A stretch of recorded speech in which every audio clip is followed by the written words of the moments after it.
આ પંચાલ મારું કેવું કરતો હોય તો જ સુખ આવશે ભાઈ.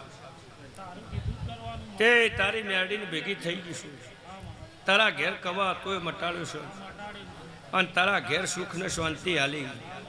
તું નોધારો થઈને બેહી રહ્યો તો માં મારું કોઈ હકું નહીં અને હું મારી દીકરીઓ સારવણ ભાદરવો રહું છું. મારા પાસે ત્રણ સવાલ છે ભાઈ. પહેલો સવાલ એવો છે, તારી મેરડી બગડી છે, તારા માતા કહે પ્રમાણે હું માતા કહે પ્રમાણે તારા વ્યવહાર હાલવું પડશે. હાલવાનું ને ભાઈ. અને તું ગાડી લાવ્યો ભાઈ, એટલે તું જે અમદાવાદ મકાનમાં ઋષિ એ ડોશીનું ઘર છે, બોલો ને ભાઈ. એટલે એ ઘર ગણો તો નખોજ્યું છે અને તારા ભાગમાં આવ્યું છે ભાઈ.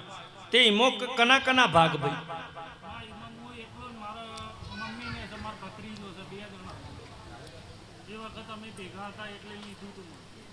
એટલે નખોજ્યું જયેશ લોઢા કરશા ઘરમાં શિકોતર માતા સ બોલો માર્યો.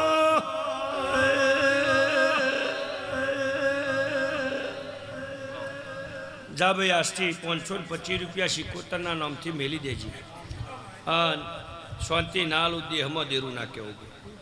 જા મટી જા, આહોના દશેરા પસાવજે, હું પીએ કરજી. જા તારા ઘેર ચડતી એવું મફા લીલાની માતા કહેશું ભાઈ. લ્યો ભાઈ લલુભાઈ, દહરા સુધી સુખ ને શાંતિ, દશેરા હું માતા કીએ કરજો.